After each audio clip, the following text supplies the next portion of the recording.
Pak, ambil etok-etok apa baca absen itu loh. Iya, kan harus di RP harus absen.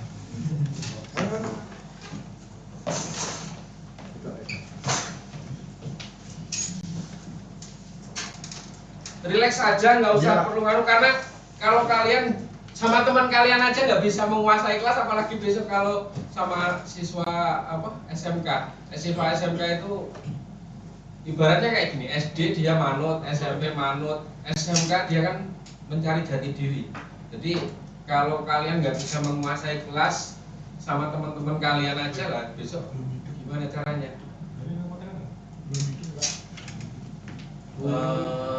Ini kan masih mati loh ini. Iya Pak, matinya nggak ada Pak. Bentar Pak, tanyain. Iya Pak.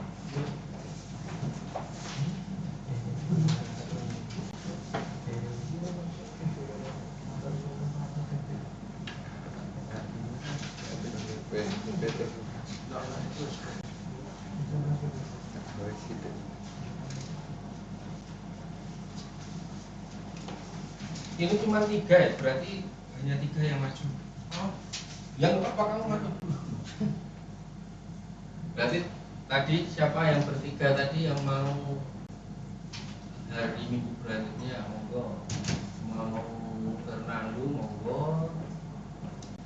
Ya, yang mana udah garis bisa, Mawati bisa, monggo nanti kesepakatan aja yang bertiga itu siapa yang mau minggu depan.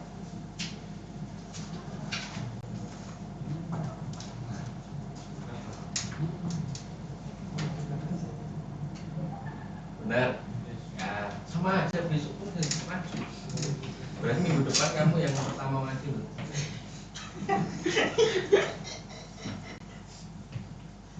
Bisa dimulai Pak? Bisa? Assalamualaikum warahmatullahi wabarakatuh. Waalaikumsalam warahmatullahi wabarakatuh. Selamat siang teman-teman semua. Bagaimana kabarnya hari ini? Baik. Alhamdulillah. Baik, sebelum pelajaran siang hari ini kita mulai, kita berdoa terlebih dahulu. Monggo, Mas Prima boleh dipimpin berdoa. Sebelum kita mulai pembelajaran pada siang hari ini, marilah kita berdoa. Berdoa mulai. Doa selesai. Ya, alhamdulillah sudah berdoa. Selanjutnya kita absensi dulu ya teman-teman. Yang pertama ada Afrian Rifki. Selanjutnya ada Fajar Arif. Muhammad Sabram. Dwi Prima. Fernando Rufus. Muhammad Yasin. Ini nggak ada di mana ini? Muhammad Faisal. Arifin Wahyu. Aryas Turnanda. Hadir Pak. Muhammad Daris. Hadir Pak. Emrizal. Hadir. Mawardi. Hadir Pak. Imam Nazari. Oh, tidak ada. Baik. Siang hari ini kita mempelajari tentang sistem pemindahan tenaga kendaraan ringan. Ada yang tahu sistem pemindahan tenaga kendaraan ringan itu apa? Oke, Belum. belum tahu. Sistem pemindahan tenaga ringan adalah suatu mekanisme yang menyalurkan tenaga dari mesin ke roda-roda penggerak. Sistem ini berfungsi untuk mengatur putaran roda agar mendapatkan momen putar yang bervariasi. Di dalam pemindahan tenaga kendaraan ringan ada beberapa komponen sistem pemindah, yaitu yang pertama ada sistem clut atau kopling. Komponen ini berfungsi untuk meneruskan putaran dari mesin ke transmisi serta menghubungkan roda gigi transmisi dengan poros engkol. Kopling memiliki beberapa fungsi, diantaranya yaitu yang pertama ada membantu mobil bergerak dengan halus saat berpindah gigi. Selanjutnya ada memungkinkan pengemudi untuk menghentikan mobil tanpa mematikan mesin. Yang nomor 2 ini contohnya saat kita berada di lampu merah atau saat kita berada di kemacetan. Selanjutnya ada menciptakan penggerak mobil yang lebih halus dengan cara mengangkat engine. Yang selanjutnya ada meningkatkan performa rem mobil, terutama saat pengereman mendadak. Karena di dalam sistem kopling bisa untuk memberatkan sistem rem kita jadi agak lebih halus saat kita mengerem tidak mendadak. Selanjutnya ada sistem transmisi manual. Sistem transmisi pada kendaraan bermotor yang menggunakan kopling dan pemindahan gigi untuk mengatur perpindahan torsi dari mesin ke transmisi. Transmisi manual bekerja berdasarkan rasio roda gigi. Dengan mengubah rasio roda gigi, kecepatan mobil akan berubah. Misalnya, saat mobil menanjak, mobil akan mereduksi kecepatan putar untuk mendapatkan torsi yang lebih besar. Selanjutnya ada poros propeller. Poros propeller adalah sistem penggerak mobil yang berfungsi untuk menghubungkan daya dari mesin transmisi ke mesin gardan. Komponen ini juga dikenal sebagai poros couple atau driver shaft. Poros propeller memiliki beberapa fungsi. Yang pertama adalah membantu menggerakkan roda belakang kendaraan, menjaga laju kendaraan tetap stabil, meminimalisir getaran yang dirasakan pada roda, mengontrol perubahan jarak antara transmisi dan gardan. Selanjutnya ada diferensial atau gardan. Gardan merupakan komponen mobil yang berfungsi untuk membedakan putaran roda kiri dan kanan, sehingga mobil dapat berbelok dengan aman. Diferensial merupakan kotak roda gigi yang terletak di antara roda penggerak. Biasanya ada di belakang atau ada juga yang di depan. Diferensial juga memiliki fungsi lain seperti meneruskan tenaga putar dari mesin ke poros roda, memungkinkan roda bergerak pada kecepatan yang berbeda, mengurangi beban pada komponen penggerak saat berbelok, selanjutnya meningkatkan traksi mobil, terutama saat melintasi medan yang tidak rata atau licin. Selanjutnya ada poros penggerak roda. Poros penggerak roda berfungsi untuk meneruskan tenaga dari mesin ke roda sehingga kendaraan dapat bergerak. Poros penggerak roda terbuat dari bahan yang kuat dan tahan terhadap tekanan serta torsi, seperti baja atau aluminium. Poros penggerak roda juga dilengkapi dengan sistem pelumas untuk meminimalisasi gesekan. Poros penggerak roda memiliki beberapa fungsi. Di antaranya, yang pertama, menyalurkan torsi yang dihasilkan dari mesin ke roda. Yang kedua ada membantu menggerakkan roda bagian belakang kendaraan. Selanjutnya ada menjaga stabilitas, keamanan, dan kenyamanan berkendara. Ini selanjutnya ada video cara kerja sistem kopling.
ini soundnya tidak bisa tersambung, mungkin tidak ada video, ada suaranya. Baik, di sini video cara kerja sistem kopling.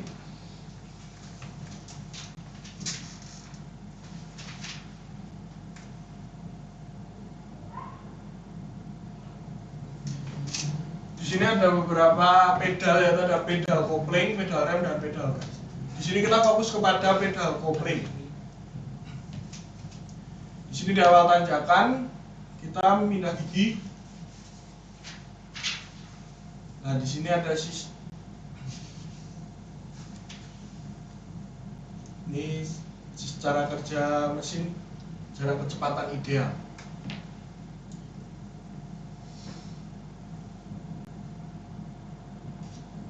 Dari mesin lanjut ke belakang ke transmisi, gardan, dan roda penggerak. Kecepatan mesin hampir konstan. Kecepatan roda penggerak variabel.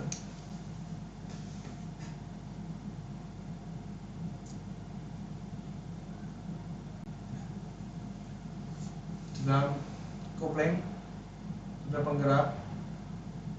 Nah, itu saat kita memindahkan gigi.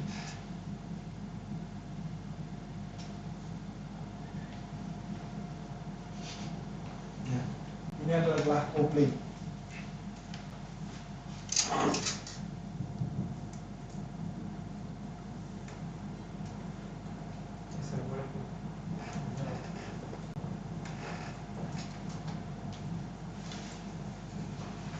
Ini ada material gesek, yaitu ada piringan kopling.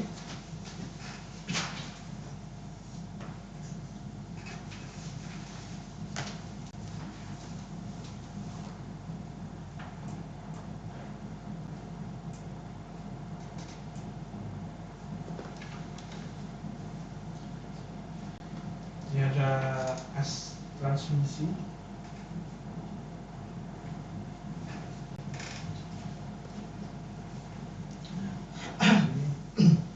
Gear pemindah.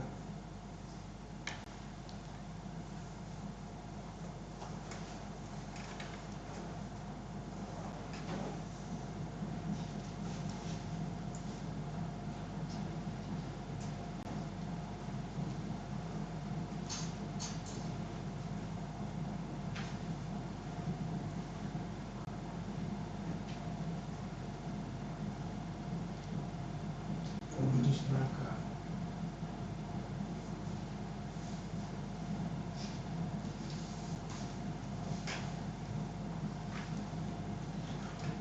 Guys, dia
kopling diinjak.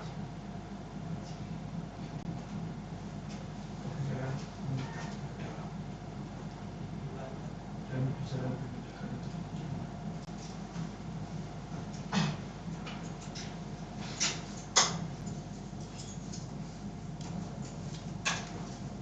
Sini ada coil guys.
pelan-pelan.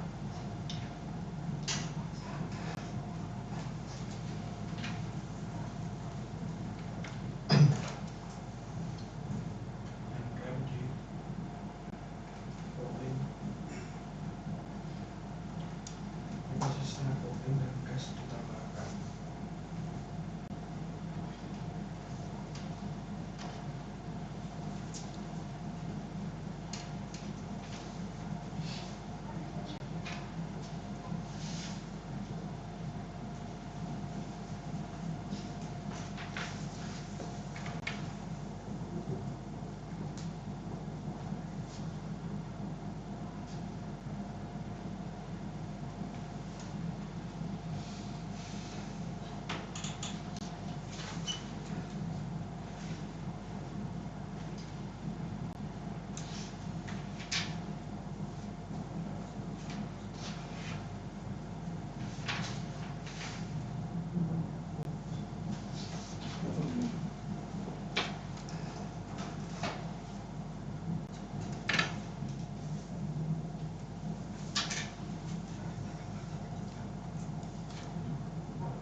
Mungkin video cara kerja dari sistem kopling tadi.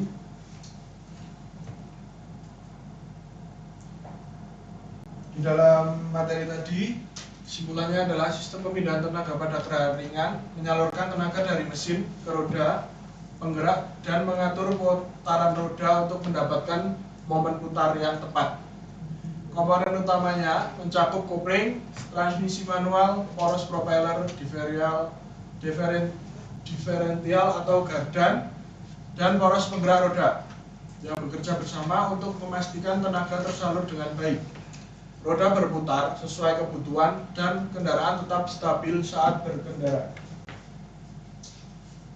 Mungkin cukup sekian materi yang bisa saya sampaikan. Mungkin ada pertanyaan yang mau ditanyakan? Bapak?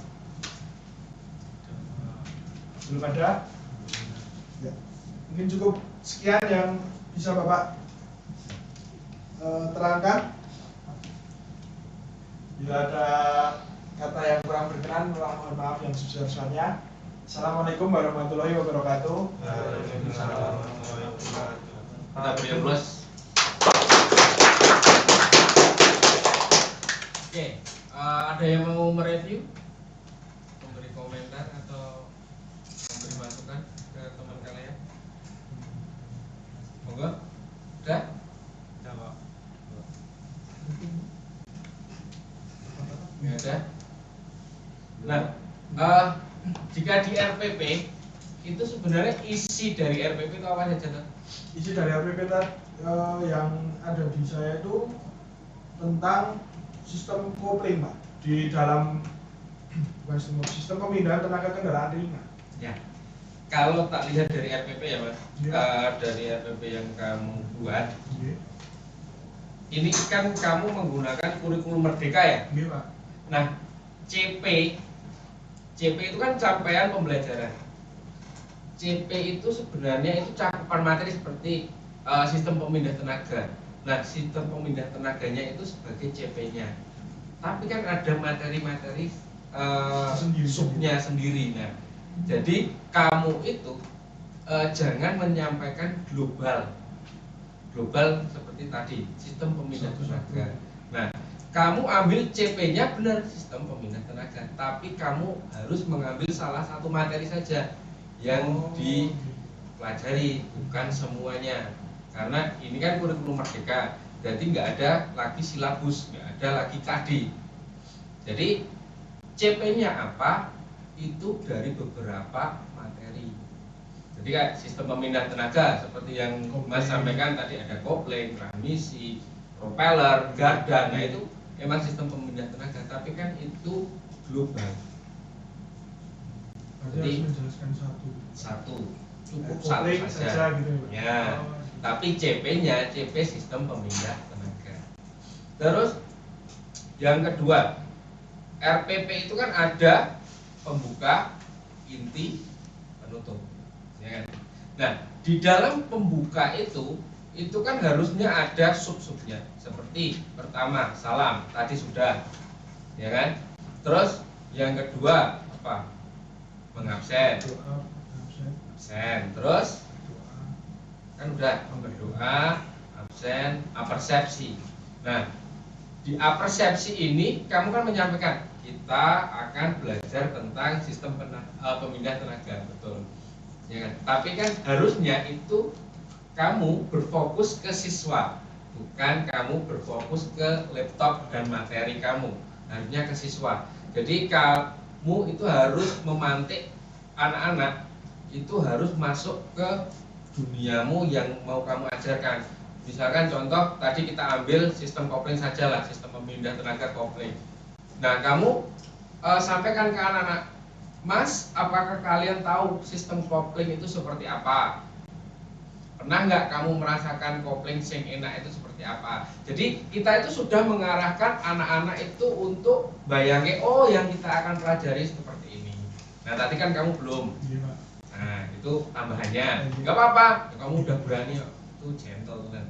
Terus yang kedua, terus di RPP-mu itu ada penyampaian tujuan pembelajaran. Nah, sedangkan di PPT tadi belum ada pembelajaran. Itu masukannya. Terus yang kedua, karena materi sistem pemindah tenaga itu baru, harusnya kamu harus mengukur dulu anak-anakmu itu sudah tahu belum materi yang kamu ajarkan sistem pemindah tenaga. Jadi kayak pretestnya, yuk coba sistem pemindah tenaga itu apa aja, disebutkan cara kerjanya seperti apa. Nah, itu untuk mengukur kamu seberapa nanti kamu bisa mempresentase, oh berarti 50% anak sudah tahu yang mau saya sampaikan, oh yang 50 belum. Nah, jadi bisa mengukur. Jadi nanti di penutupan, di waktu evaluasi kalian bisa menentukan nilainya. Tadi kan nggak ada evaluasi, pretest nggak ada, evaluasi nggak ada, harusnya ada. Terus setelah itu di pembukaan. Setelah itu kan nanti masuk ke inti. Nah, inti itu kita harus sampaikan dulu, kita pemantiknya itu harusnya video seperti tadi, video dulu. Karena apa? Untuk memancing anak-anak, oh kita mempelajari sistem kopling, oh cara kerjanya kopling itu seperti ini. Baru nanti masuk ke materi dari komponen, dari cara kerjanya seperti ini. Nah, terus di RPP kamu kan menggunakan metode pembelajaran diskusi. Nah, ini tadi kan nggak ada diskusi. Jadi seperti itu. Terus ada presentasi. Nah, yang presentasi malah guru nih, bukan siswa nih. Nah, itu harus diperhatikan. Karena kalau kamu ini tadi baru berapa menit? Sekitar ya 20 menit. 20 menit kamu udah capek. Nah, besok nih 8 jam. Makanya apa yang kamu tertulis di sini ya harus kamu praktekkan. Besok kan kayak kalian kan mesti pengen tahu sertifikasi, pengen nggak? Pengen kan? Nah, itu besok juga ada praktek mengajar seperti ini, dan itu durasinya kalau yang PPG tahun ini itu kan hanya 1 jam. Kok 1 jam, kita 30 menit. Dan itu semua yang ada di sini itu harus sampai apa harus dilakukan. Makanya kita mulai belajar dari sekarang. Kalau apa yang sudah kalian tuangkan di RPP ya silakan dituangkan di prakteknya. Seperti itu. Dan harus semua itu ada. Inti itu kan harus ada kayak tadi penyampaian video, memantik dulu, terus nanti habis itu kalau kalian memakai discovery learning berarti kan nanti harus ada diskusi, terus ada report sheet yang lembar kerja siswa yang harus dibagikan dan untuk nanti dipresentasikan. Terus habis itu nanti harus ada presentasi juga, terus nanti ada evaluasi, terus habis evaluasi nanti menyimpulkan. Nah, kalau kurikulum merdeka sekarang itu yang berhak menyimpulkan itu bukan guru tapi siswa. Jadi kita membiasakan siswa dulu yang aktif, bukan kita yang aktif. Nah, kalau kita yang aktif mesti kesel, itu pasti jelas. Apalagi nanti kalau kalian nggak bisa menguasai kelas itu mesti payah, apalagi kita dapat yang swasta. Makanya itu materi yang kita sampaikan itu harus benar-benar kita kuasai dan kita harus bisa menggiring opini siswa itu dia berfokus ke kita bukan ke yang lain. Contohnya sekarang hari ini kan saya juga ngajar. Hari ini kita mempelajari itu kelistrikan bodi sepeda motor. Nah, anak-anak itu kan kalau kami itu mulai dari dasar kita mengajarkan rangkaian seri, paralel, nanti dipraktekkan. Nah, anak-anak aja kita giring ke opininya, Mas, tahu nggak arus AC sama apa tegangan AC dan DC atau arus AC dan DC. Nah, itu yang sederhana seperti itu yang nanti untuk pemantik. Jadi untuk merespon anak-anak, ternyata arus AC sama DC itu beda. Dan kita coba juga anak-anak, Mas coba aki itu kalian pegang plus minusnya, nyetrum enggak? Terus kalau setelah coba ya udah dirasakan seperti apa. Oh ternyata kalau aki arus DC itu enggak nyetrum ya Pak? Enggak, karena apa? Nah diarahkan ke situ. Karena arusnya DC itu apa? Dia searah. Jadi bukan kita yang aktif tapi anak-anak yang aktif. Nah, ini kan mumpung masih tahap pembelajaran nggak apa-apa. Yang penting walaupun guru itu besok ya kayak saya itu bikin RPP itu ya cuman pas waktu administrasi saja, kalau enggak ya sesuai dengan aja kegiatannya. Tapi kan kalau itu dibutuhkan waktu kayak PPG dan lain sebagainya, dan itu wajib harus sesuai dengan RPP yang tertuang. Makanya RPP itu kenapa penting ya, itu emang biar tidak membatasi kita tidak menjalar kemana-mana. Kadang kan kita bahas misalkan kelistrikan, anak itu bisa Pak biar kompresi padat itu seperti apa, itu kan sudah melenceng. Itu kan biasanya bisa kita cut dulu. Mas ini kita bahas tentang kelistrikan, kita bahas kelistrikan dulu. Seperti itu. Ya penting nggak penting kalau RPP itu. Jadi kalau ditanya guru swasta, Pak jenengan setiap ngajar bawa RPP enggak? Ya enggak. Tapi kita punya tahapan-tahapan karena kita sudah terbiasa, kita akan tahu mesti ada ya tadi. Kalau di RPP itu ada pembukaan, ada inti, ada penutup, dan itu pasti diakhiri dengan kegiatan evaluasi, itu pasti. Dan nanti setelah saat penutup itu kan kita akan membahas tentang apa yang akan kita kerjakan minggu depan, dan itu pasti kita sampaikan. Jadi ya sebelum kalian mengikuti teaching harusnya kalian tahu dulu RPP-nya itu isinya seperti apa. Mungkin itu ya tambahannya. Pak betul nih Pak. Gak apa-apa. Yang penting kan karena kita mulai belajar. Takutnya itu kalau kalian waktu langsung maju di kelas itu kan rata-rata besok misalkan kita langsung terjun di sekolah itu kan rata-rata kalau guru pamong kalian apian ya kalian pertama hanya untuk mendampingi, sudah tahu kelasnya seperti apa, minggu berikutnya baru kalian mulai ngajar. Nah tapi kan kadang ada Mas karena saya mau rapat atau apa silakan ngajar sendiri lah, terus 8 jam. Padahal nanti anak-anak itu kalau udah apalagi kalau tahu itu PPL wah mesti udah seperti itu. Jadi tahu sendiri anak-anak STM kalau tahu yang ngajar bukan gurunya kan kayak gitu. Makanya kan kalau kalian bisa menguasai kelas, tahu materi yang mau kalian sampaikan dan menarik, ya insya Allah anak-anak juga akan nyaman dengan kalian. Seperti itu. Pembawaan aja lah. Apalagi generasi sekarang kan ya seperti itu anak-anak. Makanya penguasaan materi, penguasaan kelas itu sangat penting. Dan kalian harus tahu tentang step-stepnya dari RPP. Itu ya? Iya Pak. Oke. Terus nih Pak. Siap. Nah nanti untuk besoknya, nextnya nanti bisa dicoba lagi Mas. Apalagi masih 4 hari, ada waktu lagi nih kalau pengen maju, pengen memperbaiki monggo. Iya. semakin bagus kalian semakin nanti enak di waktu PPL. Itu ya. Siap. Matur suwun Pak nggih. Siap. Yuk, lanjutnya. Coba dulu. Tak tunjuk ya.